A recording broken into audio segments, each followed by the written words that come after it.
It is 8 a.m. on a weekday, and this is how the day begins for 10-year-old Imoro, a Class 3 pupil of the Yukurugu DA Primary School in the Boku West District in the Upper East region.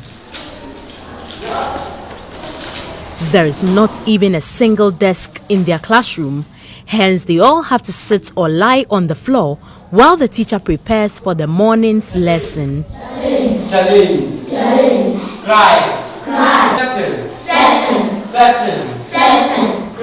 Imoro's dream of becoming Ghana's president in future will not be realized easily, as he has to go through painful schooling.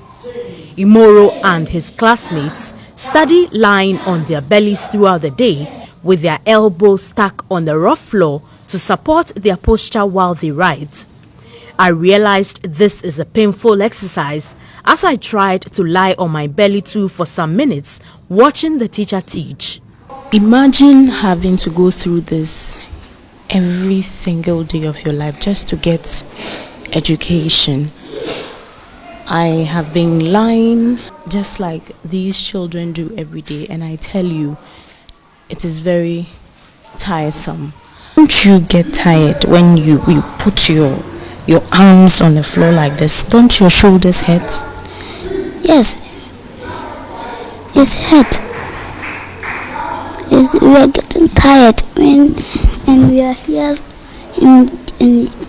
when we do this, and there's those small stones and do it, and it will be, and your stomach also. Your stomach also hurts? Yes. Imoro's class is not the only classroom with no desk. All other classrooms, apart from the junior high school, classes 5 and 6, have no desks. Pupils have to either sit or lie on the floor to study, making their uniforms and feet dirty at all times. When tired of lying on their bellies or struggling with elbow pains, they pause and sit for a while. When it happen like that, and you will sit like this, and you will sit before you write. And when you are sitting, when you are writing, if you sit like this and writing, your stomach will be paining. We don't have chair to sit. That is why we lying down. If I'm lying down, my stomach is not well, and my ear. Teachers here are worried about the lack of furniture for tuition, as the pain pupils go through have a great toll on their academic studies daily. Reading in this environment is very, very difficult. At times, if you want to arrange their certain pattern, it's very difficult, like grouping them according to their abilities. There is no rule for you to pass through and monitor their work. Class is almost full, you don't know, flooded with human beings as they lie down on their bellies. So it's very difficult, and some at times complain of their elbow paining them, and then some will complain that teacher, you are blocking my view, as they all lie on their bellies. So it's very, very difficult, and their necks at times also pains them, and they'll be complaining that, Master, you let us rest more, let us rest more.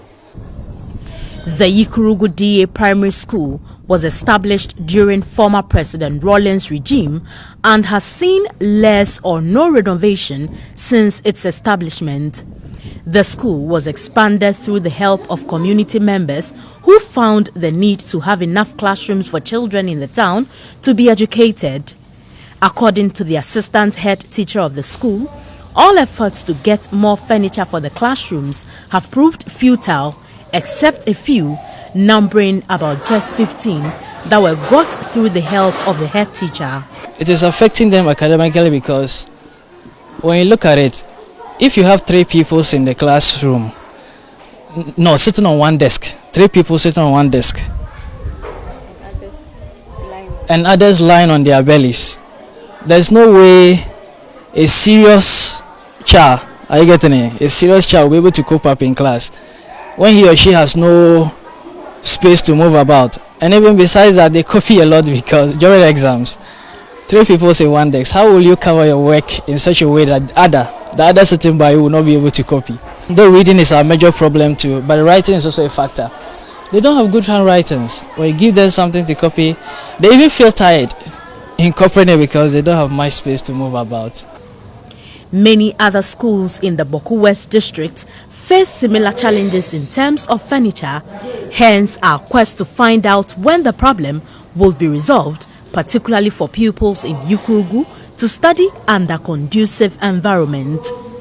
The District Director of Education, Cecilia Asibi Sumaila, explains that although her office has tried to get more furniture, the increasing number of schools in the area make it difficult. For previous years, they've been giving us furniture in schools.